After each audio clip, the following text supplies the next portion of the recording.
Welcome to the latest episode of the Real World Nutrition Podcast. This is episode 142, part of the summer series of Debunking Nutrition Myths. This is myth number 3, eating fat makes you fat. Hi everyone, welcome to the latest episode. This is Shelley. I'm a registered dietitian nutritionist and the host and founder of Real World Nutrition.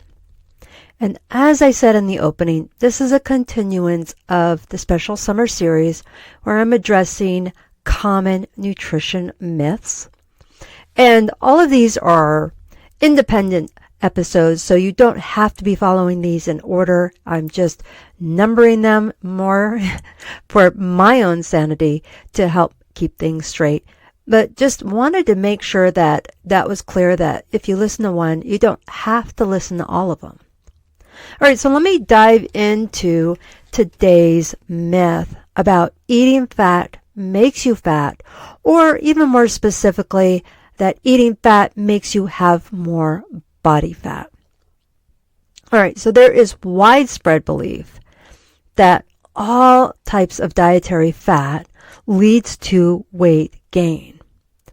And this myth has been perpetuated by various diet trends over the years, leading still in 2024 for people to believe that they need to avoid fat altogether. So some of this is still a carryover from the 80s and 90s where low fat was the trend, and it probably seeped a little bit into the 21st century as well. And the idea does seem straightforward, that if you eat fat, then it becomes fat, but that's not how it works. And also, not everybody knows this nuance either, but fat has more calories per gram than protein or carbohydrates. So, throwing out some numbers here, you don't need to know these, but 1 gram of carbohydrate has 4 calories, 1 gram of protein has 4 calories, but 1 gram of fat has 9 calories. So more than twice the energy content or twice the calorie amount compared to protein and carbohydrates. So that's where this is so multifaceted, but this is in part why some people think eating fat makes you fat, or again, like the idea, well, if we eat fat, therefore it must become fat, and that's really not how it works. So let me address the truth about dietary fat.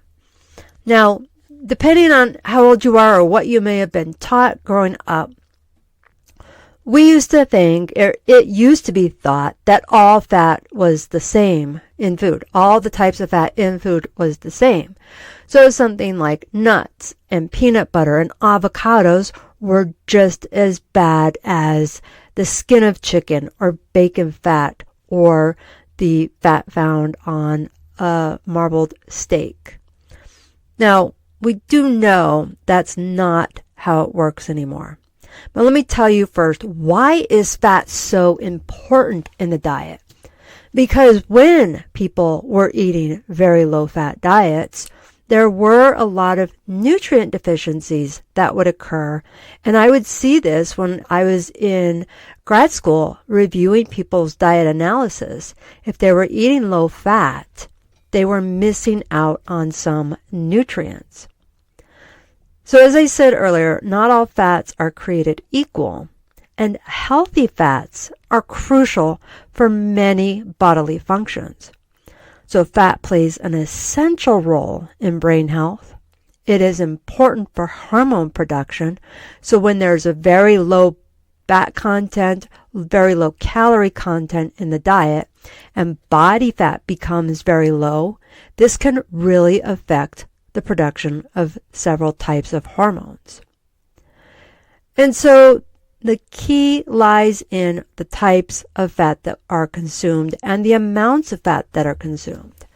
So there's 4 types of fats that I'll address, and I'm going to say 4. A lot of times it's categories to 3. I'll clarify that here in just a minute. So unsaturated fats are the healthier fats, And this is where the 3 or 4 comes in. So unsaturated fats includes both polyunsaturated fats and monounsaturated fats. And sometimes we just lump those two together, but they are 2 distinct types of fats. And as the name implies, it's a little bit more, not a little bit, it is definitely chemistry related. But in the big picture, we want to lean more towards the unsaturated fats, which include the mono and polyunsaturated fats. So where do we find these foods? Well, we find these in avocados and nuts and seeds and the fatty fish that we hear about, like salmon and mackerel.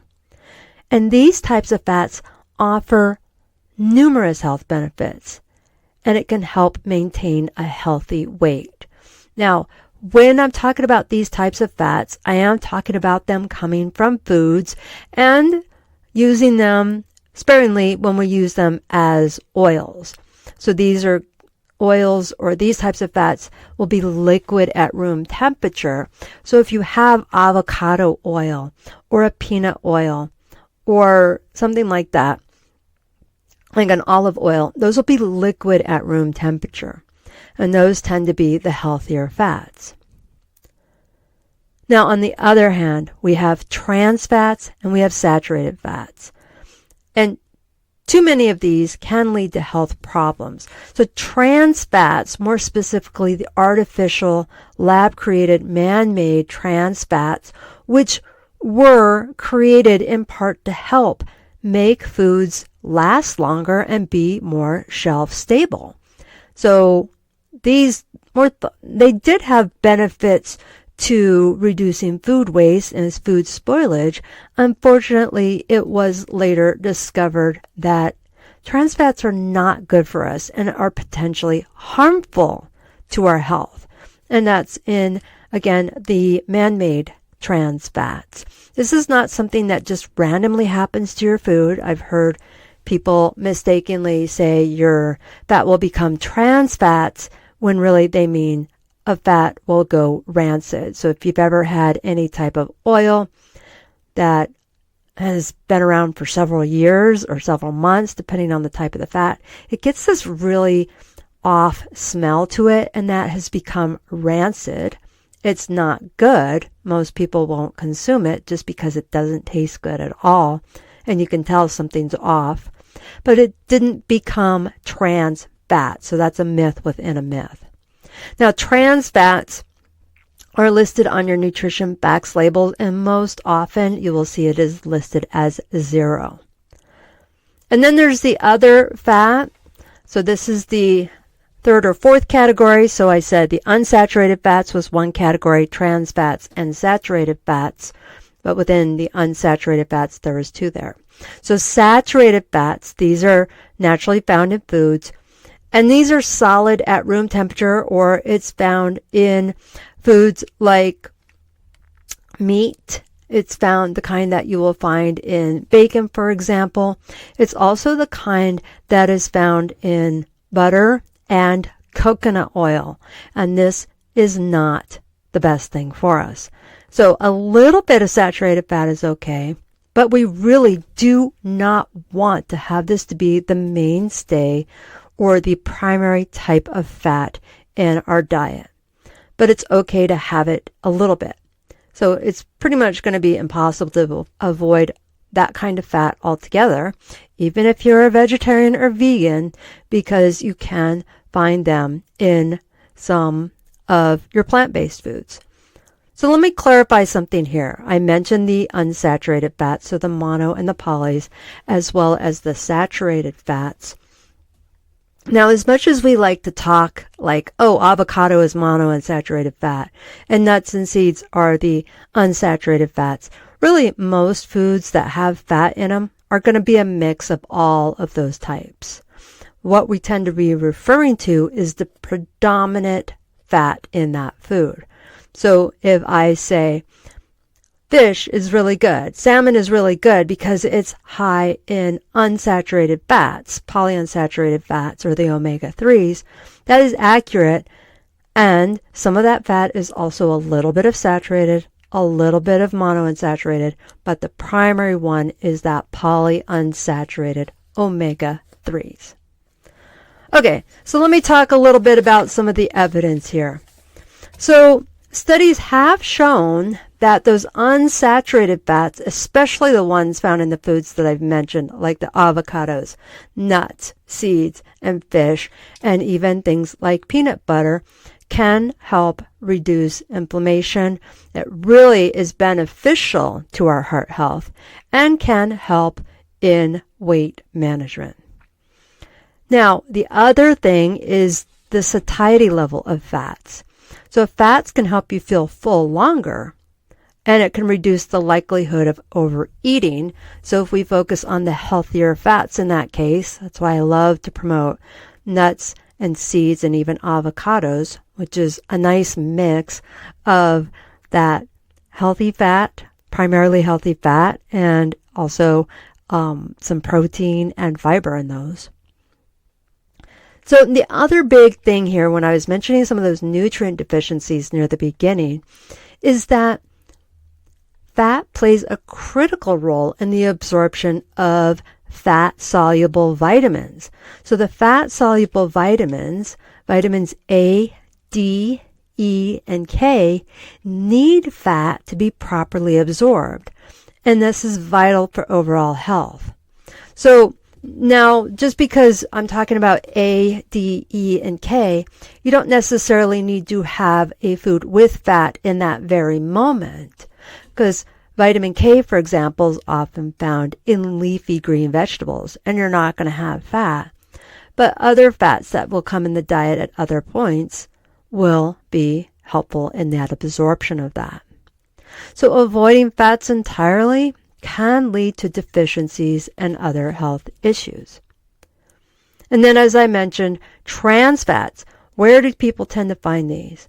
Well, because I mentioned that it helps with shelf stability, help things last a little bit longer, most often found in highly processed foods. Things like some of those commercial baked goods. So things of cakes or donuts or something that you can get in a package that can be on the shelf for several days or longer. So as I previously mentioned, at least I think I did, is trans fats is known to be harmful in the sense of it significantly increases the risk of heart disease. And then the saturated, I mentioned this, the saturated fats tend to be found in animal products as well as some tropical oils. So I mentioned the coconut oil, but this could also be the palm and palm kernel oil or cocoa butter. So not could be, that's where they are. So these fats really should be consumed in moderation. Now I want to give some practical tips on including healthy fats in your diet and how to have them on a regular basis without having to be too worried about it. Now, big picture, I don't like people to be too worried about their food unless it's moldy. Like, when did I last have this? Is this bad? But really, here's some tips. All right, I'm going to say it. Number 1, avocado toast. So, all right, some people were resistant of this, but you can find this in a lot of places. We make it in our house in part because we have avocados and we need to eat them. So start your day with some whole grain toast with mashed avocado, salt, pepper, lemon. I tend to put a tiny bit of garlic salt on it. And if you want some more protein, have an egg on top of that. Number 2, a nut and seed mix. Some of us call this trail mix. You can make your own homemade, all kinds of nuts or seeds, some almonds to walnuts, pumpkin and sunflower seeds. And I just buy my own trail mix. I don't make it. It's great for people who do, but it's just easier for me to make or to buy a trail mix. Here's another one. Number 3, a salmon salad. So you can make a salad of mixed greens and tomatoes and cucumbers and then throw some grilled salmon on top. And then you can have some olive oil, vinegar. I didn't mention the lemon. I was thinking of this because I had this last night.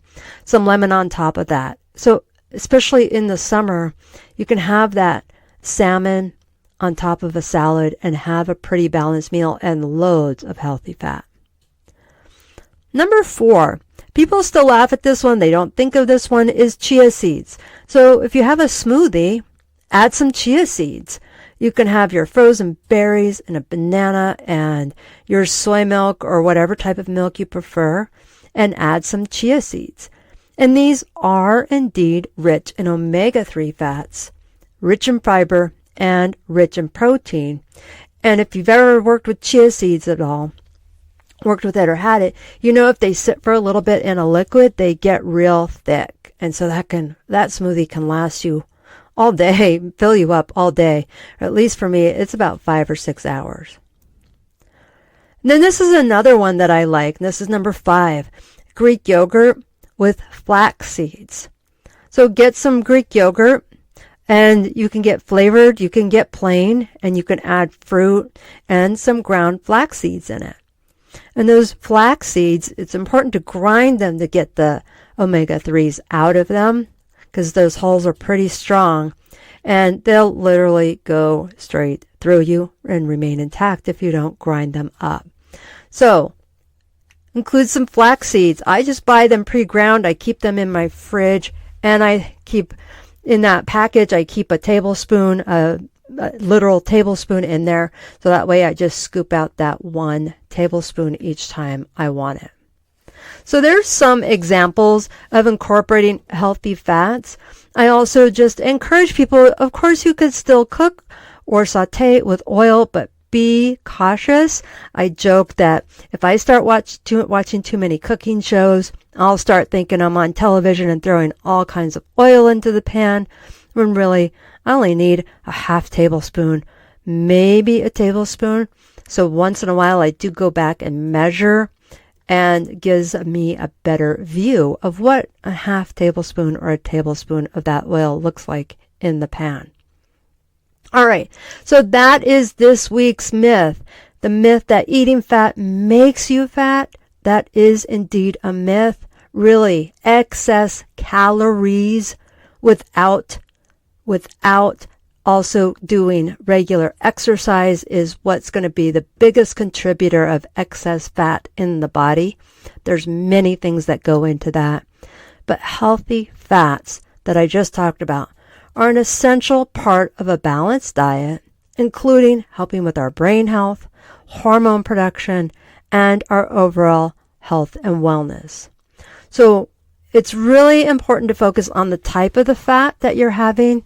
I'm not saying that you need to calorie count, but really take a look at the fats that you're consuming and lean more towards those unsaturated fats from avocados, nuts, seeds, and cold water fish.